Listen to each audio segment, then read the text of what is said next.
ನಮಸ್ಕಾರ ಗೆಳೆಯರೇ, ದೇಶ ಪ್ರೇಮಿಗಳೇ, ನಮ್ಮ ಕನ್ನಡ ಡಿಫೆನ್ಸ್ ನ್ಯೂಸ್ ಯೂಟ್ಯೂಬ್ ಚಾನಲ್ಗೆ ಸ್ವಾಗತ ನಿಮಗೆ. ಇವತ್ತು ನಾವು ಮಾತನಾಡೋದು ಭಾರತದ ರಕ್ಷಣಾ ಇತಿಹಾಸದಲ್ಲಿ ಒಂದು ಅತ್ಯಂತ ಮಹತ್ವದ ಮೈಲಿಗಲ್ಲಿನ ಬಗ್ಗೆ. ಭಾರತ ಇದೇ ಮೊದಲ ಬಾರಿಗೆ ತನ್ನದೇ ಆದ ಅತ್ಯಾಧುನಿಕ ವಾಯುರಕ್ಷಣಾ ವ್ಯವಸ್ಥೆಯ ಫೈರಿಂಗ್ ಟ್ರಯಲ್ಗೆ ತಯಾರಾಗಿದೆ. ಅದೇ ಪ್ರಾಜೆಕ್ಟ್ ಕುಶ. ಪ್ರಾಜೆಕ್ಟ್ ಕುಶ ಅಡಿಯಲ್ಲಿ ಅಭಿವೃದ್ಧಿ ಆಗುತ್ತಿರುವ ERADS ಅಂದರೆ extended range air defence system. ಇದರ ಮೊದಲ ಫೈರಿಂಗ್ ಟ್ರಯಲ್ ಈ ವರ್ಷ ಜುಲೈ ಅಂತ್ಯದ ಒಳಗೆ ನಡೆಯಲಿದೆ ಅನ್ನೋ ಮಾಹಿತಿ ಬಂದಿದೆ. ಸರಿ, ಮೊದಲು ಈ ಪ್ರಾಜೆಕ್ಟ್ ಕುಶ ಅಂದರೆ ಏನು ಅನ್ನೋದನ್ನು ಅರ್ಥ ಮಾಡಿಕೊಳ್ಳೋಣ ಬನ್ನಿ ಸ್ನೇಹಿತರೆ. ನಮ್ಮ DRDO defence research and development organisation ಇದನ್ನು ಮುನ್ನಡೆಸುತ್ತಿದೆ. ಇದರ ಉದ್ದೇಶ ಏನಪ್ಪ ಅಂದರೆ ಭಾರತ ಬೇರೆ ದೇಶಗಳ ಮೇಲೆ ಅವಲಂಬಿಸದೆ ತನ್ನದೇ ಆದ long range surface to air missile ಸಿಸ್ಟಮನ್ನು ಹೊಂದಬೇಕು ಅನ್ನೋದು. ಸ್ಪಷ್ಟವಾಗಿ ಹೇಳಬೇಕು ಅಂದರೆ ರಷ್ಯಾದ S-400ಗೆ ಸರಿ ಸಮಾನವಾದ ಸ್ವದೇಶಿ ನಿರ್ಮಿತ ವ್ಯವಸ್ಥೆಯಾಗಿದೆ. ಇದು ಸಾಮಾನ್ಯ ಮಿಸೈಲ್ ಸಿಸ್ಟಮ್ ಅಲ್ಲ ಗೆಳೆಯರೇ. ಇದು 3 ಹಂತದ ಆರ್ಕಿಟೆಕ್ಚರ್ ಹೊಂದಿರೋ ಒಂದು ಅತ್ಯಂತ ಸಂಕೀರ್ಣ ವ್ಯವಸ್ಥೆ. ಬೇರೆ ಬೇರೆ ಎತ್ತರ ಮತ್ತು ದೂರದಲ್ಲಿ ಬರುವ ಶತ್ರುಗಳ ಗುರಿಯನ್ನು ತಪ್ಪಿಸಿಕೊಳ್ಳಲು ಅವಕಾಶ ಕೊಡದಂತೆ ಒಂದರ ಮೇಲೊಂದು ಹೊದಿಕೆ ಹಾಕಿದ ರಕ್ಷಣಾ ಕವಚ ಇದು.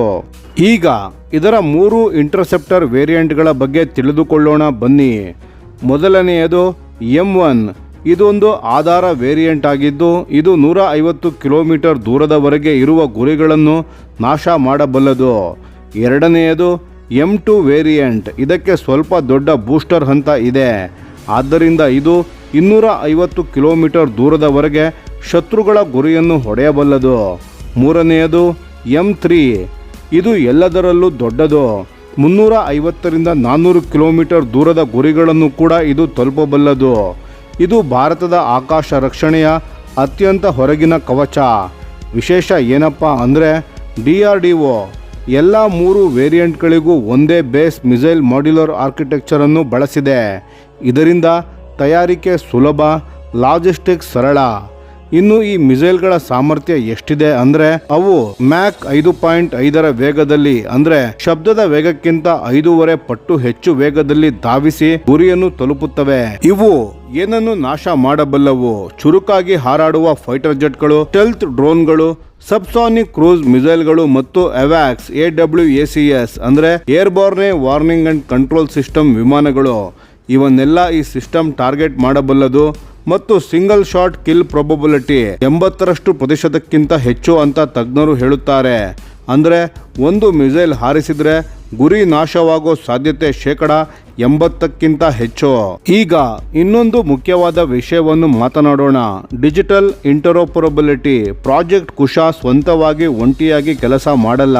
ಇದು ಭಾರತೀಯ ವಾಯುಪಡೆಯ IACCS ಅಂದರೆ integrated air command and control system ಮತ್ತು ಭಾರತೀಯ ಭೂಸೇನೆಯ ಆಕಾಶ್ ತೀರ್ ಆಟೋಮೇಟೆಡ್ ನೆಟ್ವರ್ಕ್ಗೆ ನೇರವಾಗಿ ಲಿಂಕ್ ಆಗುತ್ತದೆ. ಮಲ್ಟಿ ಫಂಕ್ಷನ್ ಕಂಟ್ರೋಲ್ ರೆಡಾರ್ ಬಳಸಿ ಈ ಇಡೀ ನೆಟ್ವರ್ಕ್ ರಿಯಲ್ ಟೈಮ್ನಲ್ಲಿ ಮಾಹಿತಿಯನ್ನು ಹಂಚಿಕೊಳ್ಳುತ್ತದೆ, ಅಪಾಯಗಳಿಗೆ ಆದ್ಯತೆ ಕೊಡುತ್ತದೆ ಮತ್ತು 3 ಸೇನಾ ಪಡೆಗಳ ನಡುವೆ ಸೀಮ್ಲೆಸ್ ಕೋಆರ್ಡಿನೇಷನ್ ಅನ್ನು ಕಲ್ಪಿಸುತ್ತದೆ. ಇದು ನೆಟ್ವರ್ಕ್ ಸೆಂಟ್ರಿಕ್ ವಾರ್ಫೇರ್ ಅನ್ನು ನಾವು ಎಷ್ಟು ಗಂಭೀರವಾಗಿ ತೆಗೆದುಕೊಂಡಿದ್ದೇವೆ ಅನ್ನೋದಕ್ಕೆ ಒಂದು ಉದಾಹರಣೆ. ಇನ್ನು ಖರೀದಿ ಮತ್ತು ಹಣಕಾಸಿನ ಬಗ್ಗೆ ಹೇಳೋದಾದರೆ ಭಾರತೀಯ ವಾಯುಪಡೆ ಈಗಾಗಲೇ 5 ಸ್ಕ್ವಾಡ್ರನ್ಗಳಷ್ಟು ERADS ಖರೀದಿಗೆ ಅನುಮೋದನೆ ನೀಡಿದೆ. ಅಕ್ಸೆಪ್ಟೆನ್ಸ್ ಆಫ್ ನೆಸೆಸಿಟಿ ಅಂದರೆ AON ಸಿಕ್ಕಿದೆ. ಅಂದಾಜು 21,700 ಕೋಟಿ ಬಜೆಟ್ ಇದೆ. ಅಂದರೆ ಸುಮಾರು $2.6 ಬಿಲಿಯನ್ ಮೊತ್ತ. ಅಷ್ಟೇ ಅಲ್ಲ, ಭಾರತೀಯ ನೌಕಾಪಡೆ ಕೂಡ ಕುಶ ಸಿಸ್ಟಮ್ನ ನೇವಲ್ ವೇರಿಯಂಟ್ನ ತಮ್ಮ ಹಡಗುಗಳಿಗೆ ಮತ್ತು ಕರಾವಳಿ ರಕ್ಷಣೆಗೆ ಬಳಸಲು ತಯಾರಾಗುತ್ತಿದ್ದಾರೆ. ಉತ್ಪಾದನೆ ಯಾರು ಮಾಡ್ತಾರೆ ಅಂದರೆ ನಮ್ಮ ಸರ್ಕಾರಿ ಸ್ವಾಮ್ಯದ BEL ಅಂದರೆ ಭರತ್ ಎಲೆಕ್ಟ್ರಾನಿಕ್ಸ್ ಲಿಮಿಟೆಡ್ ಮತ್ತು BDL ಅಂದರೆ ಭರತ್ ಡೈನಾಮಿಕ್ಸ್ ಲಿಮಿಟೆಡ್. 2 ಕಂಪನಿಗಳು ಈಗಾಗಲೇ ತಮ್ಮ ಉತ್ಪಾದನೆಯ ಸಾಮರ್ಥ್ಯವನ್ನು ಹೆಚ್ಚಿಸಿಕೊಳ್ಳಲು ಮೂಲಸೌಕರ್ಯ ವಿಸ್ತರಣೆ ಮಾಡುತ್ತಿವೆ. ಇದು ನೇರವಾಗಿ ಆತ್ಮನಿರ್ಭರ ಭಾರತದ ಅಭಿಯಾನದ ಪ್ರತಿಫಲ. ಗೆಳೆಯರೇ, ಈ ವರ್ಷದ ಆರಂಭದಲ್ಲಿ ಗ್ರೌಂಡ್ ಟೆಸ್ಟ್ ಯಶಸ್ವಿಯಾಗಿ ನಡೆದಿವೆ. ಈಗ ಜುಲೈ ಅಂತ್ಯದಲ್ಲಿ ನಡೆಯಲಿರುವ ಟ್ರಯಲ್ನಲ್ಲಿ M1 ವೇರಿಯಂಟ್ 3 ಮುಖ್ಯ ಸಂಗತಿಗಳನ್ನು ಸಾಬೀತುಪಡಿಸಬೇಕಾಗಿದೆ.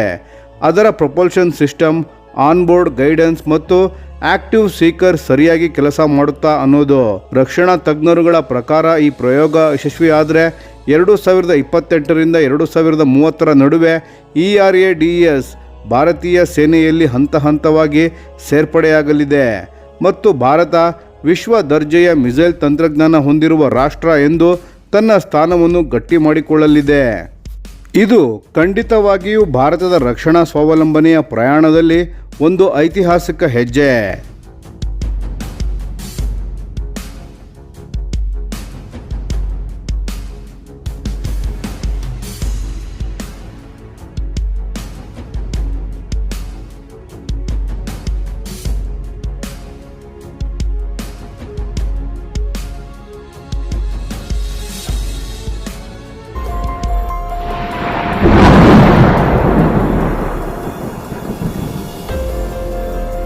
ಈ ವಿಡಿಯೋ ನಿಮಗೆ ಇಷ್ಟವಾಗಿದ್ದರೆ ಲೈಕ್ ಮಾಡಿ ಮತ್ತು ನಮ್ಮ ಚಾನೆಲನ್ನು ಸಬ್ಸ್ಕ್ರೈಬ್ ಮಾಡಿ ಹಾಗೂ ಬೆಲ್ ಐಕಾನ್ ಒತ್ತಿ.